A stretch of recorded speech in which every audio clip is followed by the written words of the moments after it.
Goeiedag almal, vandag is die 7de Mei 2024, is Jaco Fourie van Sierra Victor en ons gaan aan met Sierra Victor generiese noodplan uitsendings. Inleiding nommer 2.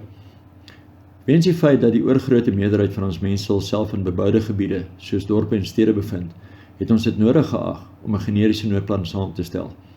Aan die einde van hierdie dokument sal ons 'n bronnelys bekendstel en vanselfsprekend sal individue wat bydraes uit ondervinding en agtergrond gelewer het, met die nodige respek, anonimiteit geniet. Nou daar is vele organisasies wat 'n onttrekkingsplan vir hulle lede aanbied. Die veronderstelling of hoop is dat daar 'n vroeë waarskuwing sal wees. Indien dit nie die geval is nie, sal hierdie onttrekkers moet intrek tot die regte geleentheid homself voordoen om dan na veiligheid te kan onttrek. Hierdie dokument dra dus vir almal van waarde en in gewig. Beboude gebiede word soms geskets as ongewenste areas tydens konflikte. Dit is nie noodwendig die geval nie. Vanuit die geskiedenis is dit duidelik dat beboude gebiede 'n verdedigende minderheid bevoordeel teen 'n meerderheid wat hulle bedreig. Beboude gebiede het by verre meer verdedigingspotensiaal as oop terrein. Kom ons kyk na van hierdie voordele. Beboude gebiede bied reeds bestaande beskutting teen natuurelemente soos son, reën, hitte, koue, wind en selfs brande.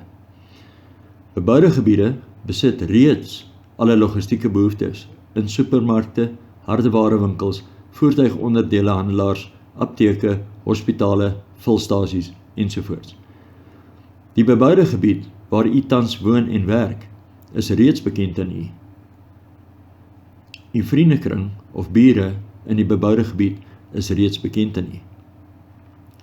Huise in beboude gebiede is reeds weens hoë misdaad omskep in forte met heininge, mure, palisades ensovoort. Mure en betonstrukture in beboude gebiede bied beskerming teen geweervuur. Toegangsroetes in en na beboude gebiede kan bestuur en beveilig word om veilige areas te skep. Skole, kerke, koshuise, gastehuise, hotelle en kelderverdiepings van parkeerareas in winkelsentrums kan as tydelike akkommodasie omskep word vir vlugtelinge uit ander areas. So ook waterreservoirs, damme, spruite, riviere, boorgate en swembaddens wat aan die waterbehoefte kan voorsien. Kragopwekkers kan in teaters en intensiewe sorgeenhede in hospitale van elektrisiteit voorsien. So, as ons kyk na beboude gebiede, alles is reeds daar. Terwyl, en hierdie is nie 'n geveg rondom die intrek-onttrek plan nie, dis nie 'n debat nie. Maar alles is reeds in die dorpe en stede. Dit gaan net afhang wie dit eerste beskerm en bestuur. Goed, kom ons gaan aan. Oor die afgelope paar jaar het verskeie boodskappe op sosiale media die ronde gedoen om mense te waarsku om uit beboude gebiede te vlug. Nou ons by Sierra Victor voel dat dit nie noodwendig die beste opsie sal wees nie. Die paar voordele hierbo genoem is bloot 'n kort samevatting om die gedagtes aan te wakker tot nog moontlikhede van 'n noodplan. Nou een van hierdie veel gesirkuleerde boodskappe op sosiale media is geskryf deur iemand wat glo in Bosnië in 'n stad vir 3 jaar vasgekeer was tydens 'n konflik. Die boodskap skets 'n baie donker beeld, vol verwoesting, swaar kry en ellende. Van die elemente wat beskryf word is wel die waarheid, maar kom ons vergewis ons van die feite, eerder as die opinies van skrywers wat eensydig na 'n situasie kyk. Ons moet ook byvoeg dat die skrywer van hierdie berig nooit homself identifiseer nie, en die berig dalk nog deur iemand wat nooit daar was geskryf is nie, om sensasionele redes of om 'n onttrekkingsplan te bevorder. Kom ons kyk na die feite van hierdie veelbesproke boodskap wat al hier ronde gedoen het. Die feite rondom die beleg van Sarajevo is die volgende. Die beleg het geduur vanaf 5 April 1992 tot 29 Februarie 1996. Dit is 1425 dae. Nou, jy kan vir jouself uitwerk, hoeveel is dit? Dit is 365 dae, so dit is min of meer so 4 jaar.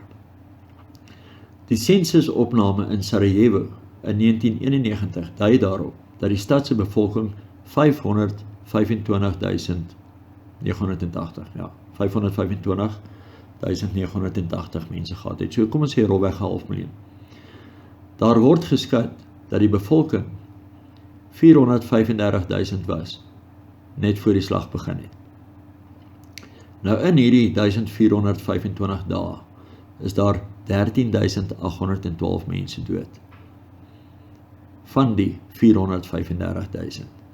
Dit is maar 9 mense per dag.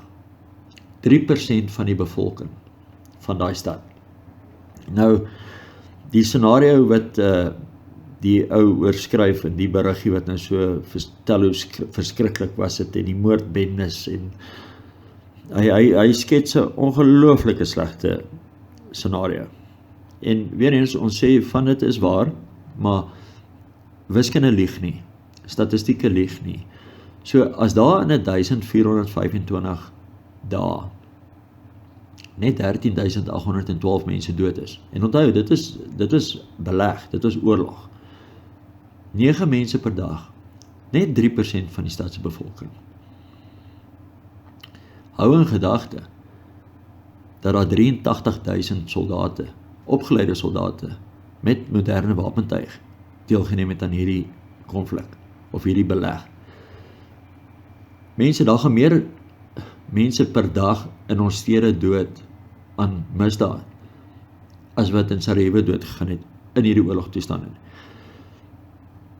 Die punt wat ons wil maak is dat daar word gedurig videoetjies rondgestuur, of ek was al by vergaderings dan vir die eerste uur of wat, dan wys hulle jou al hierdie lyke wat in die strate lê in Bosnië en in Sarajevo en oralste, en dan sê hulle vir jou, luister, jy gaan doodgaan in die stad, jy moet onttrek. Dit is, ons noem dit scare tactics.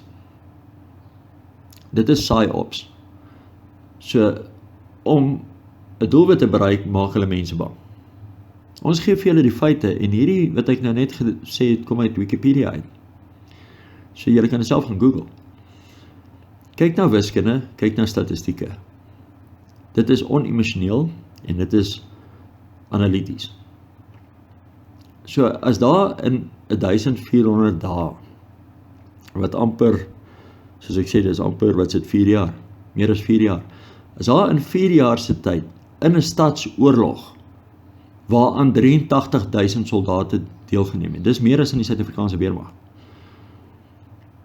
Hulle almal was in daai stad.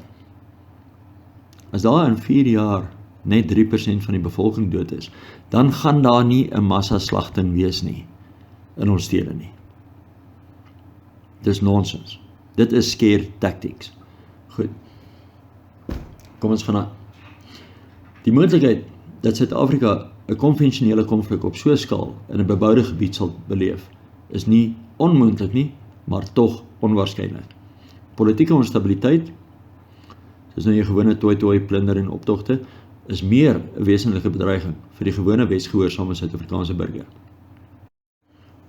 Ons voorsien ook dat daar nie 'n definitiewe onderskeid tussen vyandlike magte aanvanklik sal wees nie, eerder rampokkery en algemene misdadigheid.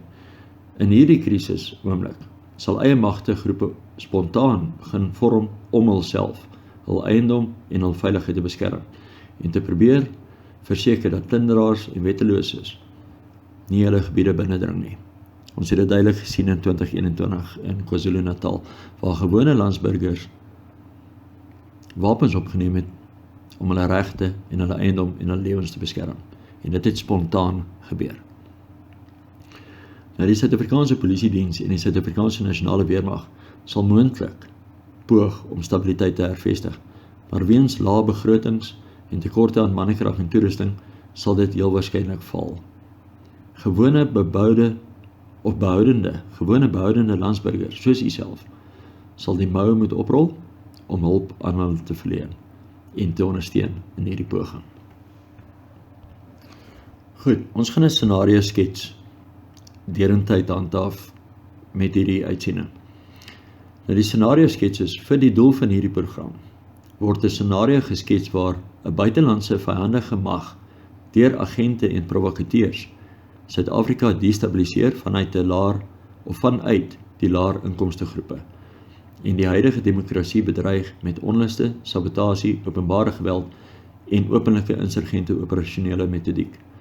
Die Suid-Afrikaanse Polisiediens, as ook die Suid-Afrikaanse Nasionale Weermag, poog om die situasie te stabiliseer, maar weens logistieke en menslike hulpbrontekorte slaag hulle nie daarin nie. Die onluste is aanvanklik weens ontevredenheid rondom gebrek aan dienslewering, maar vijandelike insurgente misbruik die geleentheid om 'n agenda van totale destabilisasie te bevorder. So dit is die scenario skets waarmee ons gaan werk vir hierdie programuitsendings. 'n Vijandelike mag van buite af gebruik die laer inkomste groepe in Suid-Afrika as pionne om die land te destabiliseer. Die polisie en die weermag wil help, maar hulle kan fisies nie. Hulle het nie die logistiek nie en hulle het nie die mannekrag nie. Dan gaan ons moet saam staan om ons land te verdedig. So, hierdie is nie 'n noodplan om die staat omver te werp nie, of om die demokrasie te bedreig nie. Dis nie 'n oproep tot 'n revolusie nie. Dit is 'n bewusmaking van landsburgers dat hulle weet dat die Suid-Afrikaanse weermag en die Suid-Afrikaanse Polisiediens dalk nie opgewasse gaan wees teen 'n nasionale anargie situasie nie. En dan moet elke mens, elke wetsgehoorsame landsburger in hierdie land, gaan dan moet help om Suid-Afrika te verdedig. So dit is die scenario skets waarmee ons werk. Baie dankie dat jy geluister het. Ons gaan môre aan, of in ons volgende boodskap, gaan ons aan, dan gaan ons bietjie kyk net na definisies, en dan is die inleidingsboodskappe verby, en dan begin ons met die plan. Goed, mooi dag vir almal. Die Here se genade en liefde, staan vas in jou geloof, en staan vas in jou identiteit. Sera Victor. Ons staan vas deur die storm, staan vas deur die nag.